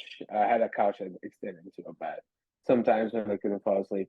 But like now that just made me think of like, oh my God, that's so true. But like that's the thing that she taught her kind of like body over time, that was her sleeping pill in a sense. You know Yeah. what I mean? Yep. And that was like and I remember that at the time I was like I used to think about it. I was like, oh yeah, that's her sleeping pills, like because I used to take sleeping pills when I was like younger in Brazil for a while. I used to have crazy insomnia. I couldn't sleep like for shit. And like you got to go to work, you got to go to college, so it's like you have to sleep. You know what I Exactly. mean? Like so, and I was like, fuck, man. Like I was like, well, at least that's a good way to go to sleep, eh? And just get a hit of dopamine, and then a cool, calm relaxation, and just ease into the abyss. It's not bad actually. Yeah, it's definitely something that like yeah our bodies like have to kind of like unlearn in a sense too. Like when you're getting used to certain stuff like that, it's like just like anything, it's kind of like a withdrawal effect. Oh, But you know, 100%. it's possible. The thing is like a lot of people don't even know that these things are happening. Like it's like the body awareness thing too. It's a lot of people lack body awareness, and then they Oh, don't 100%. realize. Mm-hmm. 100%. It's like I've been saying this about weed for, because I used to publish stuff about weed in Brazil. I used to write for a cannabis magazine in Brazil, Mm-hmm. and like I've always been saying that it's a very thin line between addiction and Mm-hmm. healthy usage for cannabis, Mm-hmm. because it's not as perceivable in the damaging side of it, because most people don't even think about it. They're not aware of what's happening, or here's the thing, they blame something else because they're not aware. So people Exactly. Yeah. say, um like, and I'm saying myself as an example, okay? That's also, by the way, today is my last day on cannabis for a while. I'm gonna go on a 30-day tea break Mm-hmm. after, like, I don't know how many years of smoking nonstop. So um like I want to reset my baseline dopamine and how my body is has learned to get dopamine, because I get a lot of it from weed, and it's very difficult to not only see but also see and accept it, in a sense. You Yes. know what I mean? Yes. Because if you drink too much, your next day is shitty. Maybe the next 2 days. If you do too much Molly, then the next day is shitty. If you do Yeah. too much acid, your head is going to be exhausted for eternity, right? Um, like, if you do too much other drugs, you might overdose. So like there's many drugs that it's very easy for you to recognize that they're not being really, like, that they overused it. But Mm-hmm. with cannabis, it's very hard to notice, because you wake up the next day, you can just smoke another joint and Mm-hmm. you're gonna get high again. That's it. Yeah. There's not really much more to it. And but like, if you I'm not judging, everyone has their own like routine and habits, and but for me, I've noticed that it became toxic to me, you Mm-hmm. know Yeah. like, it really affects how my productivity is, and how my motivation to do tasks. Yeah. It really affects that, in a Mm-hmm. sense. And I've noticed that, because in the days that I choose to just smoke at night, my day is so much more productive. And it's Yeah. not because Yeah. of weed, it's because of how I've been using it for the last few years, which is Yeah. also the message. The other message, people don't get it right. It's not the weed per se, it's how I've been using it that it's wrong. So now I have to dump Exactly. that aside, reset, and rebuild a healthy habit of it, so I can Yes. make good Yes. use of it, right? Mm-hmm. Yeah. And I was like that kind of like as a teenager too. I used to smoke a lot. And I hardly smoke like at all. Like it's like I'm with when I'm with my boyfriend and stuff like that, but it's mostly at night and mostly like for pain. So I kind of like learned to Mm-hmm. use it and that stuff. And there's so many things that I've like recently like given up on, even including food, because now I'm just like strictly carnivore and stuff like that. Yeah, I've seen that. So it's like there's so many things that in my life that I find that even like I had to give up coffee for like a long time because I was starting to get like lots Yeah, of that like must have been hard for you. anxiety. Yeah, oh my God, you have no idea. But yeah, like it's like I was like switching to matcha and things like that because it has a like a compound called like L-theanine, which Mm-hmm. like Yeah. allows you to kind of have like a slow caffeine peak instead of being like you know. Exactly. But Which fucks up your baseline. It keeps pushing it down throughout the day. exactly. So sometimes, like sometimes now I have like coffee here and there and things like that. I've had it today, but it's not like something that now I have like all the time. And it's like it's not something that like I wake up and I'm like, "Oh my God, like I need it." And that's kind of like what I wanted to kind of like train my body with and stuff like that. And now even my partner is doing the same thing. Like he wants to quit Nice. weed because he has been like using it for like basically all of his teenage years and stuff like that and worked in the industry with it for a very long time. And Yeah, he's that gotten does like it. less and less, from it. But yeah, now he's just not getting that same thing as he used to, and he's realizing that like he can be much more productive. Like he doesn't have to escape feelings and emotions by smoking weed and all Mm-hmm, all of mm-hmm. that stuff. So it's like again affecting mental health. Like there's certain things that we do that 100%. abuse that that we abuse that we don't realize that has an effect on our mental health later on. Yeah. So here's the thing. You're so right because that happens because we are conditioned to do so, in a Mm-hmm. sense, right? Because like with the amount of options increasing and the accessibility increasing, you also have people abusing. Yeah. But the thing is, the accessibility and the variety and the options have increased, but no one really started talking about abuse more than they were talking before, Mm-hmm. you know, like, which is really, it's really sad in a sense because that's basically for weed, for example, like when you're smoking as much as I kind of like, your tolerance is so bad because you've smoked so much for so long, like me. It doesn't, almost doesn't make any difference what kind of strain I'm getting because I Mm-hmm. can't really feel the difference between them too much because my tolerance is too high. Yeah. You know what I mean? So it ends up that you get to that point where smoking is just pretty much, you're smoking because like your body's so used to it that you kind of have to, otherwise you're gonna start feeling sick. Yeah. You know what I Yeah. mean? Like, Yeah. and I have a stomach problem. I have colitis. Mm-hmm. So my mornings until I put something in my stomach, they are absolutely disgusting. I'm nauseous for the entire time. I feel like I'm gonna throw up. My stomach hurts until I eat something, Mm-hmm. right? But if I can't eat something right away, if I smoke a joint, that goes away, and then I can actually focus on going to grab something to eat, right? But it's the problem is I'm not, maybe if I hadn't been smoking so long to cover that up in the Mm-hmm. morning, you know what I mean? Like I would be able to deal with it in a better way. Now I've Mm-hmm. taught my body that this is how it needs to expect. So that's like why I'm like, okay, I'm going on my tea breaks. It's gonna be a little tricky. Ah, You know what I mean? ah. Yeah. So in regards to patterns too, Mm, that we're talking about, like even like with relationships and stuff like that, have you found that there's been, because like, so sometimes like when you date certain people and even have relationships and stuff, you realize that there's always a certain pattern from other previous relationships and stuff of like yeah, something that you're yeah. either learning from the person or yourself or both. Do you find that there's any patterns in like your current relationship that you have found at all? Oh, there's definitely. I think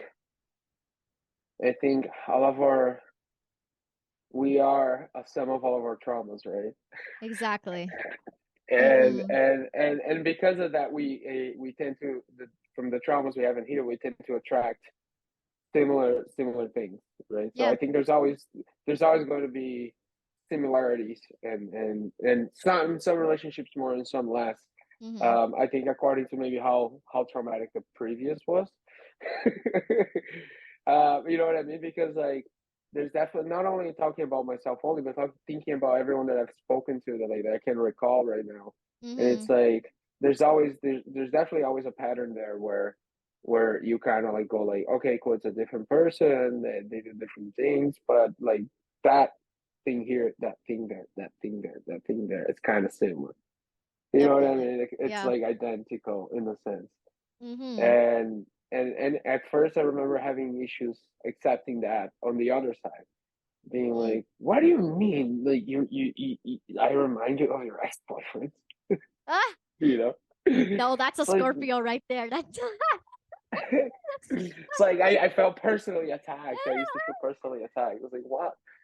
Now it's kind of like, it's true. It happens both ways, right? Like mm-hmm. Yeah. it's And good. so in like right now, so like how long have you been with your current partner? Well, almost a year now. We actually Almost a just had year. an anniversary on the 17th. So Oh, today's the nice. 18th. Yesterday, yeah. Oh, wow. 11 month Congratulations. anniversary. Yeah, thanks. Um, yeah, it's been 11 crazy months. Not because of the relationship per se, but Mm-hmm. mostly because like last summer was a very challenging summer. Mm-hmm. Um, and I think if it wasn't for like for being having someone around, like it made things very much easier. Like I Mm-hmm. think it was a big place where I think we both needed to be there to help each other in a sense. So Mm-hmm. that was really cool. But it was very challenging too, you know.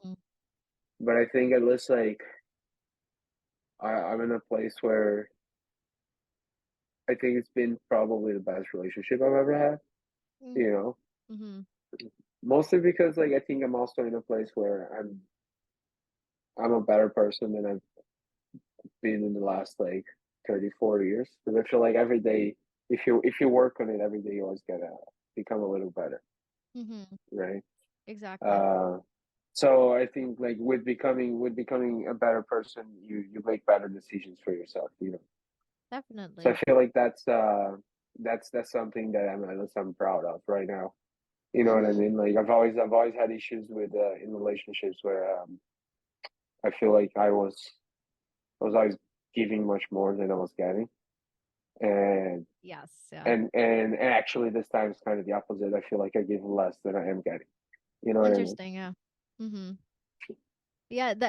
I talked about that in actually the previous podcast and all of that stuff too. Like with the giving and receiving thing, and that's one thing that me and my partner had quite a bit that we related on, that we're just like, oh my god, like we give so much. And this is like even before we started dating, we were like Mm-hmm. ranting about this, and we were like every relationship that I've been in, he's been in, we would give all like ourselves and things to our partners, and we would feel like we're not getting that same thing. So it is a beautiful thing when you do find that and you start to realize you're like, oh my god, now I have someone that kind of like matches my energy, matches the love I Mm-hmm. have for Mm-hmm. myself, because which is what it is in reality. It's like a Exactly. reflection of the love you have for yourself, That's so true. right? Like Yeah. like every relationship you get, you're just finding another version of you, in a Mm-hmm. sense.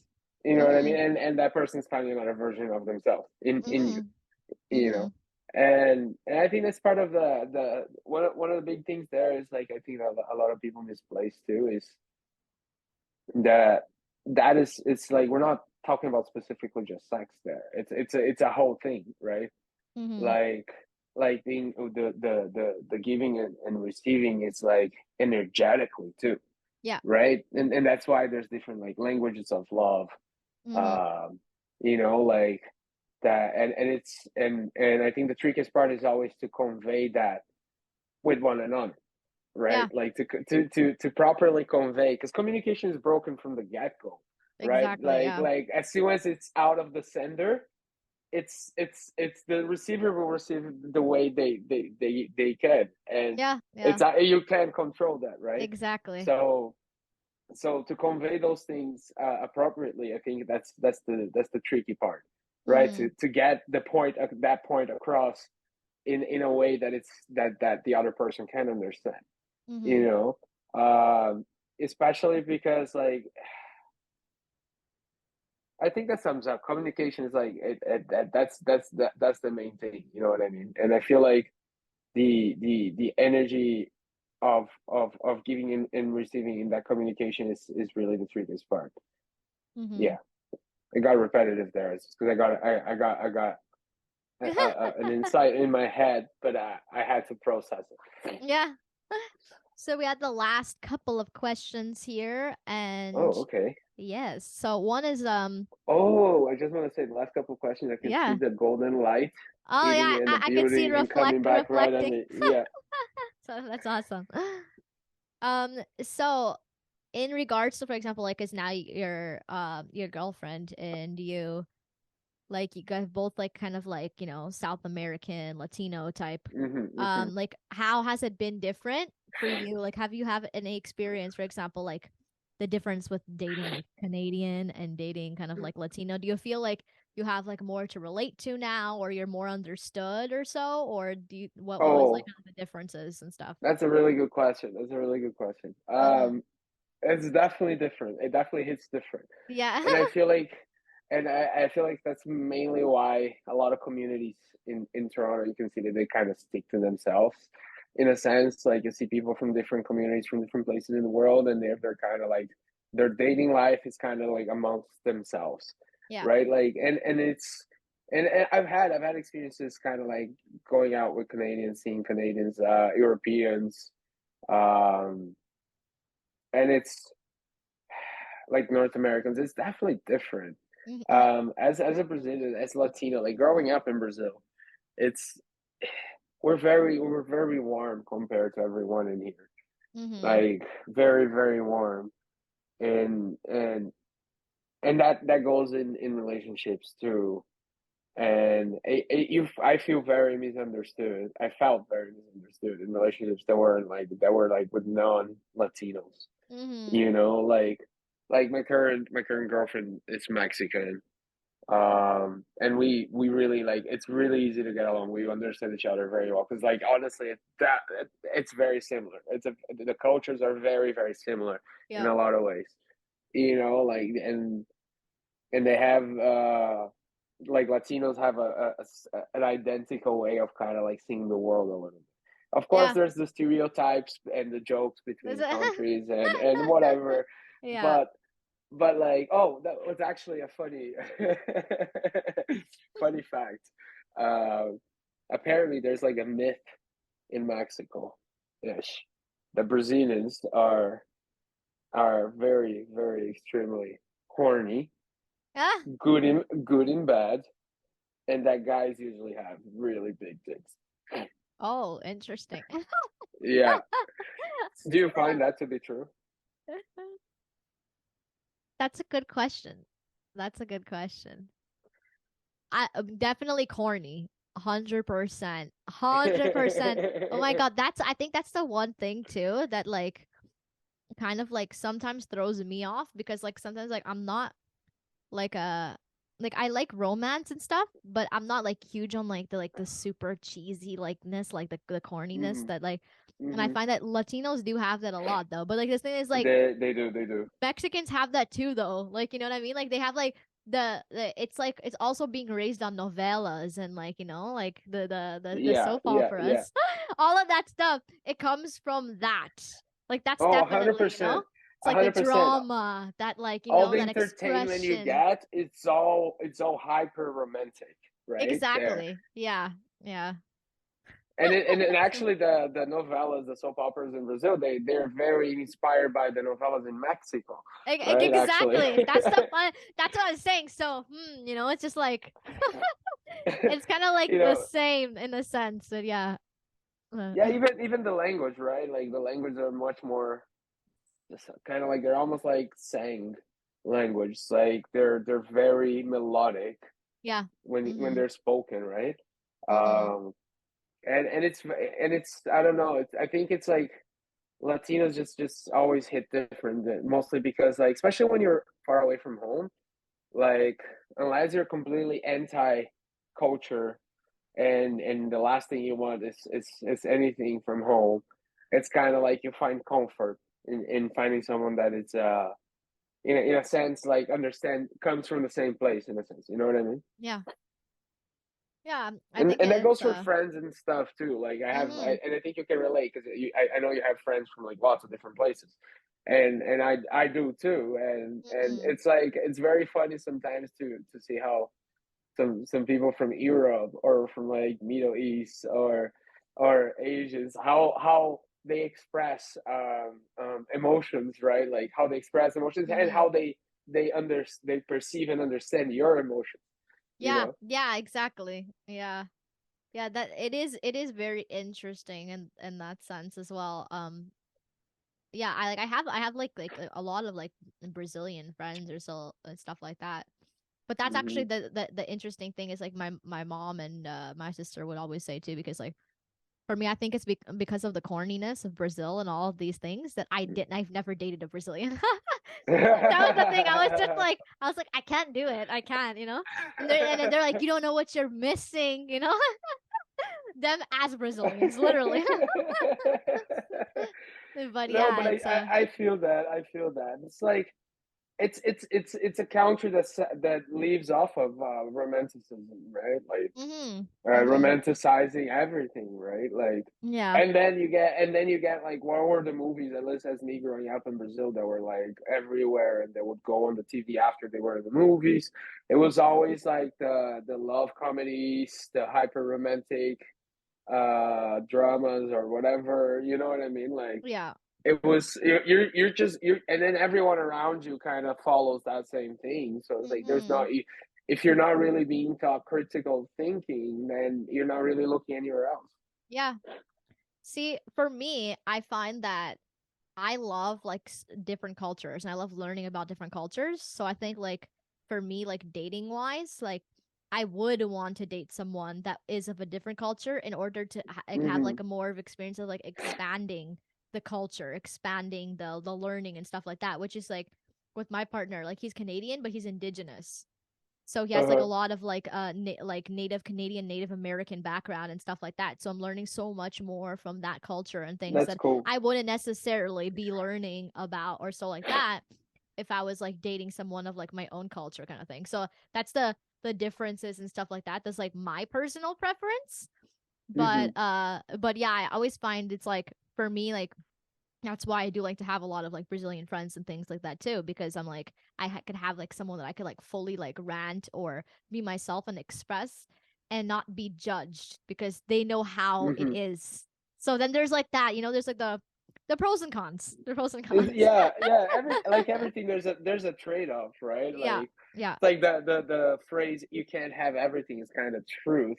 Yeah. It's kind Yeah. of it's very true. It's very true. But at the same time, it's not. You can have everything, but you can't really have everything. Yeah. You know, it's a paradox. Damn. So yeah, if, the last two, and it is what do you love about sex? Which is, yeah, since we talked so much about like the negatives and the ups and the downs, like what is something that you Uh-huh. love about sex? Okay. I think it's the intimacy, the real act of intimacy when you're just like when you're playing music and you go to that place where you're just being the notes. Mm-hmm. You also get to that place when you're having sex, right? And Mm-hmm. it's that kind of intimacy that that you're functioning kind of in a unity at Yeah. that point, but you're not really thinking of it. You're just being it, you know. Mm-hmm. I think that's the thing I like the most, and that's why like I think I'm kind of like a little too selective Mm-hmm. because it's really hard to get that engine to work, Mm-hmm. to find someone that you can get that engine to work properly. When you do, it's kind of like it's like something you kind of want to stick to in a sense. You know what I mean? Yeah. And that's what I really like. It's like, and it can happen in many different ways. It doesn't have to have a standard setting or like a standard scenario or a standard set. It's it's really like I think it's the most romantic at listening to me is exactly that. It's that moment Mm-hmm. where you feel like you're in unity with the other person. You know. Mm-hmm. Yeah. That's a beautiful one. So for the last question, we have do you have any advice for listeners out there? It could be Mm, anything. It could be anything you've learned, or it could be like a phrase. It could be whatever. Anything. anything. Damn. Okay. I was expecting anything but that. Um, advice. I don't know. I think advice is overrated. But I think it is like at least what worked for me in times that I was too scared to do anything is if you're scared, do it anyway. Hmm. That's a You know good what one. I Yeah, mean? yeah, yeah. Like you already know what it feels like to not do it because you're scared. So you the only like if you don't keep trying to get the same things with the to get different results doing the same things. Hmm. Something you're doing is not working. Try to do it differently.